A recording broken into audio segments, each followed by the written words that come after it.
show. No con, no consideration show.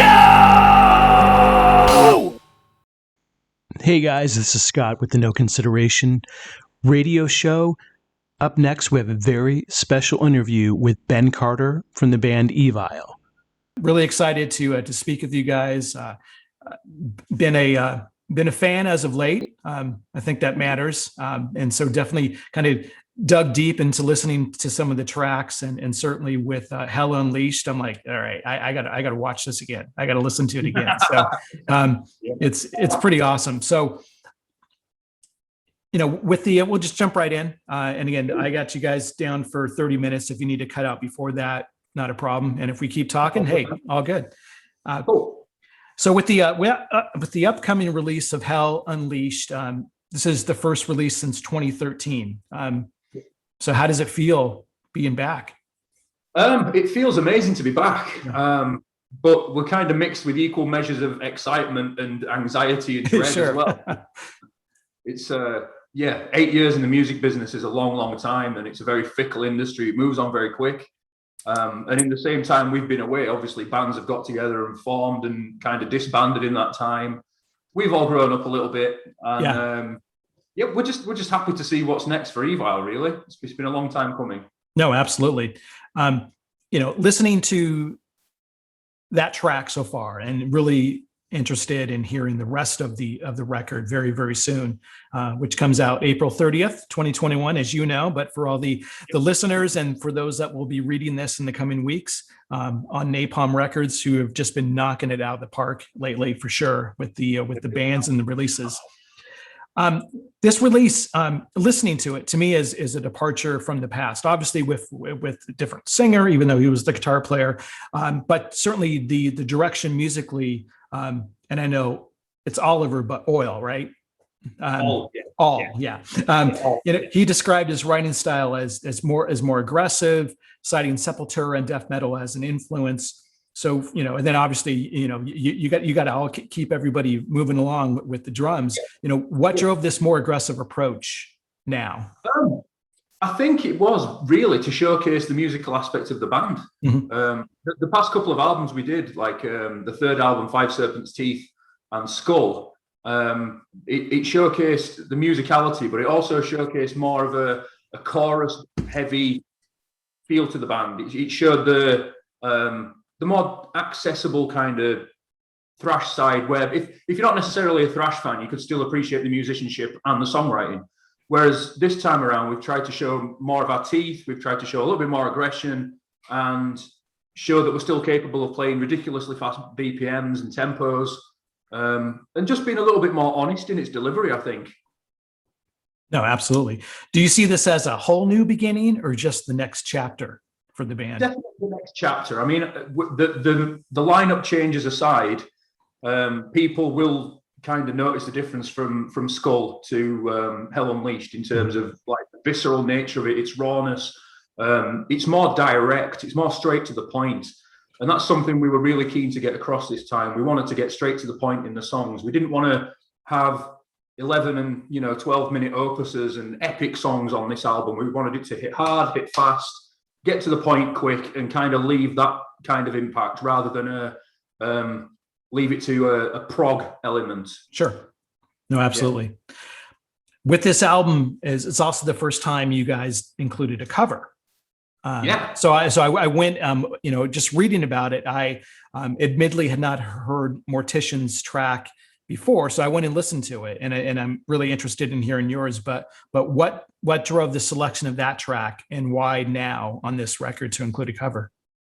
Well, we had a little bit of freedom to kind of do as many tracks and have the runtime as long as we wanted this time around on the album. Great. That being said, we did want it to be in the kind of realms of like 48 to 50 minutes-ish.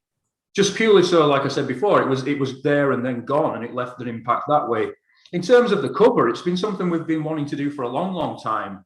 And the cover we chose in Zombie Apocalypse, it marries the newer aggressive style of Evile songwriting to all the other influences that have kind of influenced the genre over the years. And it's a band that we've always looked up to as Morticians.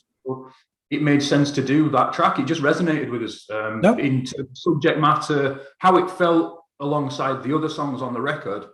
But at the same time, we're like I said, we're all big fans, and it fit. It worked.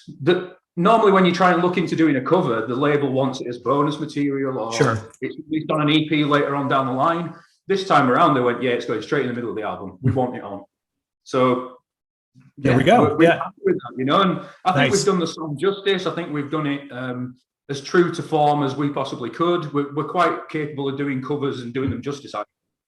So I think we've honored it well. No, awesome. Yeah. Again, looking forward to it. Being able to come across that song originally, now it's like, all right, good. You know, it's no matter what, I think if certainly with Evile and there's going to be new listeners, right? You know, certainly from not entirely from this interview, of course, but hopefully some. There'll be a few more, but getting it out there, it's awesome. And then also kind of digging into your past and recognizing and learning the history, I think helps with that overall. For me, doing research for this interview, it helped with the overall appreciation of what goes into it. I think we're hoping that it kind of legitimizes the death metal influence we've always had over the years. We've kind of brought a lot more of that influence into our new songs, and that cover is the perfect kind of bridge between the two, I think. So in its legitimacy, it's delivered honestly, and it's delivered with the utmost respect to Mortician, of course. Oh, absolutely. Terrific. Yeah. Recently watching the behind the scenes for the Hell Unleashed video shoot. Again, it's always fun just to kind of see, hey, you guys are just normal guys at times, right? You like to have fun, recovering from surgery. I saw that. And then when you jump behind the drums, I'm all, man, you are a trooper for sure. But in that regard, it as mentioned, it gives a great look into the band just hanging out. And with the explosion of social media now, from when you had your last release in 2013, it was around, but still it was newer. And then certainly when the band started, it wasn't even in existence at all. So how has that gone into your overall kind of approach and strategy with promotion and just, again, doing those behind the scenes and just being able to put a video out there of a rehearsal? I think more so now than ever, it's a hugely useful tool for a band of our kind of stature and our kind of size. We still haven't broken through really from like being that, like you said, really approachable entry level kind of underground act. We've been blessed to be able to tour with some amazing bands like Megadeth and Exodus and people like that, but we still try and keep ourselves so grounded. The one thing that we have kind of developed over the years, and especially with the lineup change for All becoming the front man, is where Matt and All differ, is that Matt always was quite introvert and he kept himself away from social media. And I think he liked the aspect of being able to have almost the Peter Parker Spider-Man kind of thing, As soon as he went on stage, he became a different entity, whereas if you saw him before the gig started, no one had really recognized him. He kept himself to himself and he was quite reserved. And I think he liked that aspect. All's a little bit different in that now with the advent of Twitch and streaming platforms, All's coming to his own very much. He's very, very personable with the fans. He conducts himself well online. He's very active socially. And I think that's going to carry over into his role and responsibilities as a frontman now. It made sense for us in terms of replacing Matt with someone who was very familiar with the fans and the fans could still engage with and was a familiar face. And it kind of made sense, And, back in the day when we first started out and we were doing tours and gigging as much as we could in like 2000, 2001, we were active online with social media and things like that, but it was still in its infancy. And I don't think people grabbed it by the scruff of the neck and used it as the tool it was back then. It was just a platform to show that you actually existed. Right. Whereas now it can make or break bands depending on how big their social media visibility is. That's so true. Yeah, it also interesting the dichotomy between the old singer and All now is the whole Peter. I loved how you put the Peter Parker syndrome is that there was this shield, there was this kind of blanket in front of everything, and back in the day, certainly when you guys started, and just being a fan of music in general, the whole rock star persona is definitely changed. It's so much easier to be in touch with, like right now, what we're just having a conversation just to chat. And before, be it, Ronnie James Dio or David Bowie, which again are these, icons. There's some individuals these days that you can actually just talk to online, and it breaks that down. I don't know if that's good or bad, because there's that whole appeal changes, but I think it certainly makes everything more accessible. Yeah, definitely. I think it's bridged the gap between the regular Joes off the street going in and paying the cover fee and going and watching a band and idolizing somebody on stage on that pedestal. Mm-hmm. It's definitely broken those pedestals down. And it makes you kind of realize that everyone is just a human being. They're just, doing things in a slightly different way. Everyone's approachable, especially ourselves. And I'd like to think that, if you're a fan of the band and you see one of us walking down the street, or we're doing a show and you want to hang out, come and say hi and let's hang out. There's no boundary anymore. Everyone's just a human being. Come and say hi. No, absolutely. Yeah. And that's awesome to hear. With the initial formation of the band back in the day compared to today, you mentioned that, or it was mentioned that this release, I think all made this comment, it's the best thrash metal album in at least the last 20 years.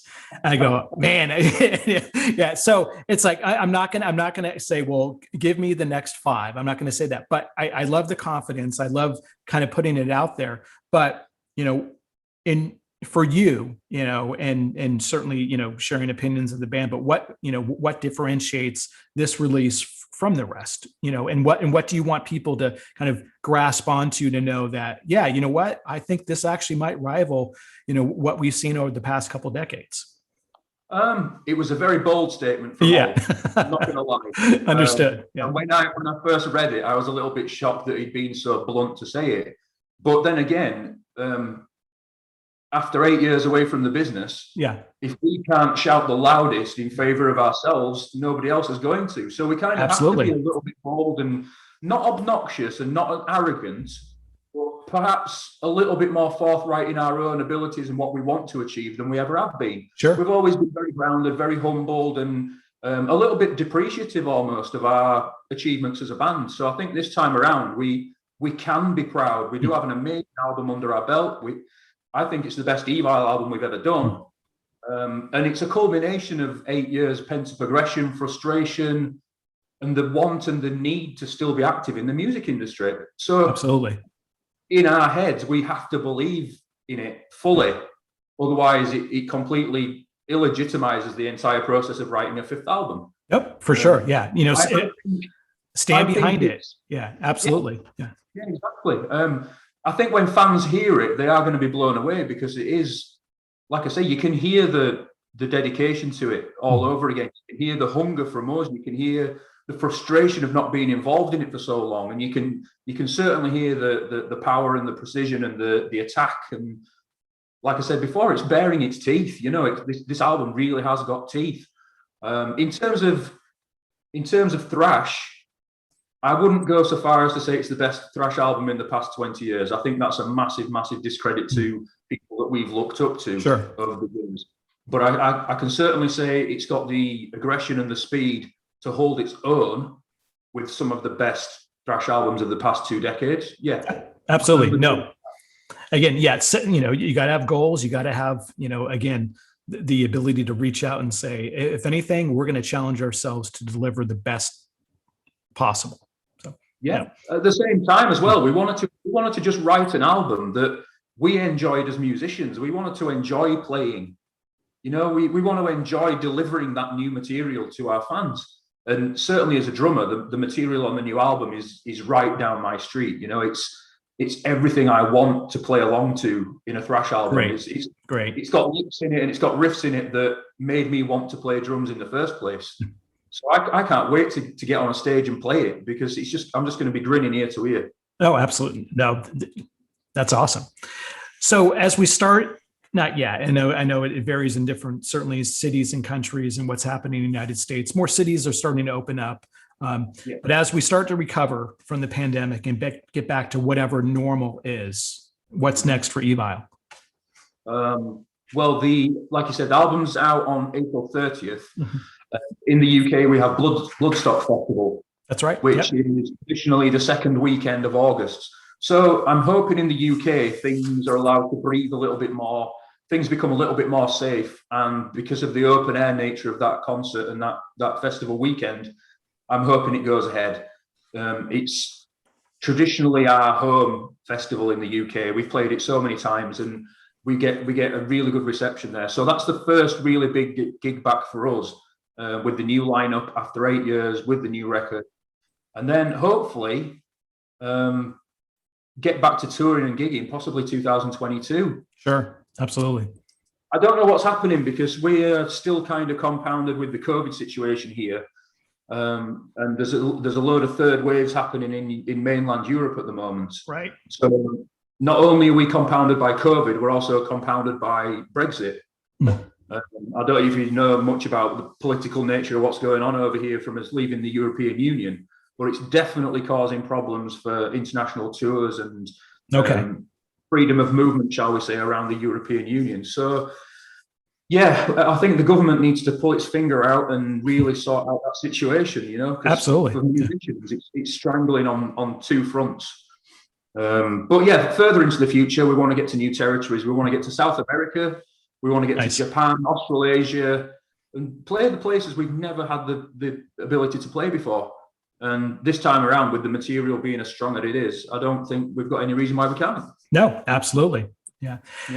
Well, I didn't have any more questions for you. That kind of breezed almost too quickly. But definitely, if I could get you to do just 2 station IDs for me really quick. Yeah, sure, of course. That'd be awesome. So the first one is for the station, and let's see if I can put this up there. It's 99 WNRR. So again, I know you've done this a million times, Ben. Just introduce yourself. Yeah. I'm Ben from Evile, and you're listening to 99 WNRR. Just like a pro. Nice. And then I have one more. This is for my show. It's the No Consideration radio show. Okay. Hi, everyone. I'm Ben from Evile, and you're listening to the No Consideration radio show. I think you might have another career if you need one. I hope so, dude. Awesome. Well, again, I appreciate you making the time today. It was, like I said, I'm a fan of the band. Hell Unleashed, I think, is a fantastic track. I've listened to it, repeatedly over the last week or two, and I'm going to be playing you guys on my show tomorrow. So I'll send you the link. What's your on the socials? Where can we find you or the band out on the socials? We're all over. We're obviously on Evile Band on Instagram, Evile UK on Facebook. Myself, I'm Loud Machine. So if you search for that on Instagram, you'll find me. I'm on Facebook as well, but I very rarely use Facebook these days. So yeah, we're all very active. We're all very visible on social media. So hit us up and say hi. Absolutely. Well, again, thank you for your time. Best of luck with the release. Again, there's a lot of great releases coming out April 30th on Napalm alone. So again, thank you for your time, and talk soon. All right. Yeah, man. Talk soon. Thank you. All right. Take care. See you.